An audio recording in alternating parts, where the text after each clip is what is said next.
क्या हिंदुस्तान और पाकिस्तान के बंटवारे को रोका जा सकता था? क्या नेहरू की जिद बड़ी वजह बनी?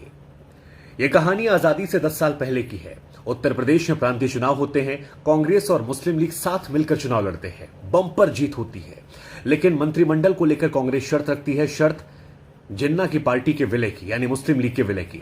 जिन्ना को लगता है यह गलत हुआ है। वो गांधी को खत लिखते हैं। गांधी जवाब देते हैं, लेकिन स्पष्टता नहीं होती। इसके बाद गांधी से मुलाकात का वक्त मांगते हैं। गांधी कहते हैं मौलाना आजाद से मिलो। जिन्ना को लगता है अगर आजादी से पहले यह हाल है तो आजादी के बाद मुसलमानों के साथ गलत होगा।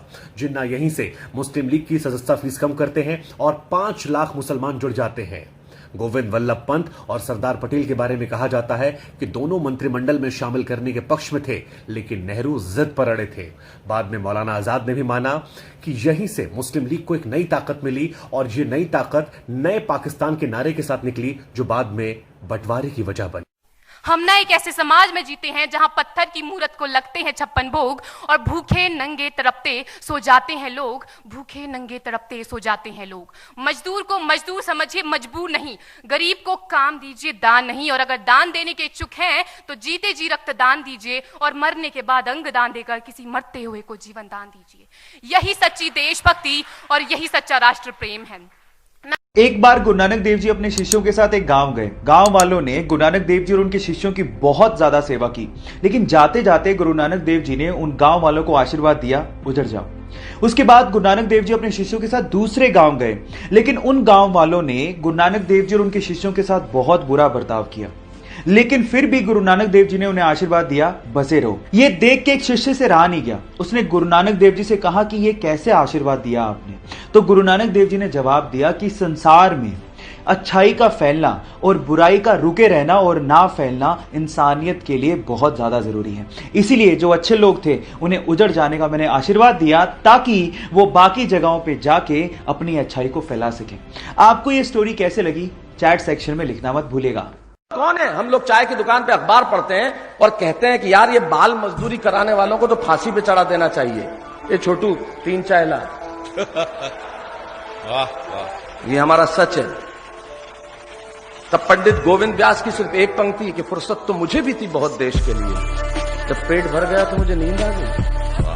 8 साल का एक बच्चा 1 रुपया लेकर एक दुकान में गया और बोला कि आपकी दुकान में ईश्वर मिलेंगे। या सुनते ही दुकानदार ने सिक्का नीचे फेंक दिया और बच्चे को निकाल दिया। इस तरह करके बच्चा करीब 40 दुकानों पर चक्कर काटने के बाद एक वृद्ध दुकानदार के पास गया। तो वृद्ध ने पूछा, तुम ईश्वर को क्यों खरीदना चाहते हो? तो बच्चे ने कहा, इस दुनिया में माँ के अलावा मेरा कोई नहीं है। मेरी माँ अस्पताल में है। मेरी माँ दिन भर काम करके मेरे लिए खाना लाती थी। पैसे ना होने से डॉक्टर ने भी कह दिया कि अब ईश्वर ही तुम्हारी माँ को बचा सकते हैं। वृद्ध ने 1 रुपया लेकर बच्चे को थोड़ा पानी दिया और कहा, ये माँ को पिला देना, ठीक हो जाएगी। अगले दिन बच्चे की मां का ऑपरेशन हुआ और बहुत जल्द ही वह ठीक हो गई। डिस्चार्ज के समय डॉक्टर ने महिला से कहा, आपके सारे बिल एक वृद्ध सज्जन ने चुका दिए हैं।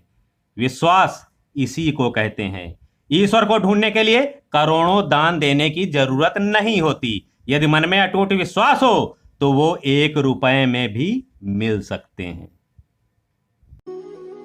रामायण और महाभारत जैसे पवित्र ग्रंथ से गजब सीख मिली।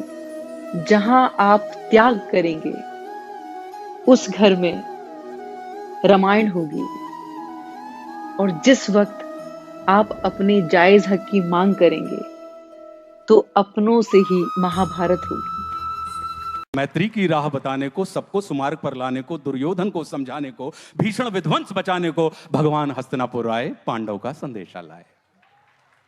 क्या 2 न्याय अगर तो आधा दो। 2 न्याय अगर तो आधा दो, पर इसमें भी यदि बाधा हो तो दे दो केवल 5 ग्राम। रखो धरती अपनी तमाम, हम वही खुशी से खाएंगे, परिजन पर हंसी ना उठाएंगे। और दुर्योधन वह भी दे न सका। दुर्योधन वह भी दे न सका, आशीष समाज की ले न सका। उल्टे हरि को बांधने चला, जो था असाध्य साधने चला। जब नाश मनुष्य पर छाता है, पहले विवेक मर जाता है।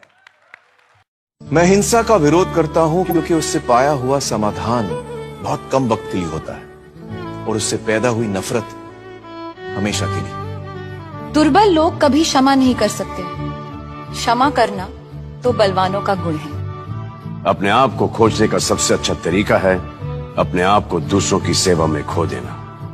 अपने उद्देश्य में दृढ़ विश्वास रखने वाला एक सूक्ष्म शरीर इतिहास के रुख को बदल सकता है। मैं मरने को तैयार हूं, पर ऐसी कोई वजह नहीं जिसके लिए मैं मारने को तैयार हूं। व्यक्ति अपने विचारों से निर्मित प्राणी है। वो जो सोचता है वही बन जाता है।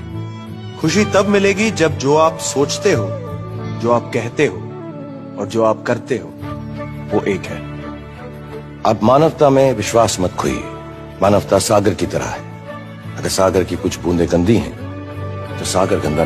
क्या आप लोग जानते हैं कि जापान के लोग इतने सफल क्यों होते हैं? क्योंकि वो अपने एम को ढूंढने के लिए इकिगाई का प्रयोग करते हैं, जो कि आपको ऊपर दिख रहा है। यदि आपको भी आपका लक्ष्य नहीं मिल रहा है तो आप भी इकिगाई से इसे ढूंढिए। इसके लिए करना क्या है? सर्कल के चारों ओर जो आपको 4 क्वेश्चन दिख रहे हैं, आपको उनका जवाब ढूंढना है और उसके बाद आपको आपका पैशन, आपका मिशन, आपका प्रोफेशन और आपका वोकेशन चारों ही पता चल जाएंगे। तो जल्दी से ढूंढिए।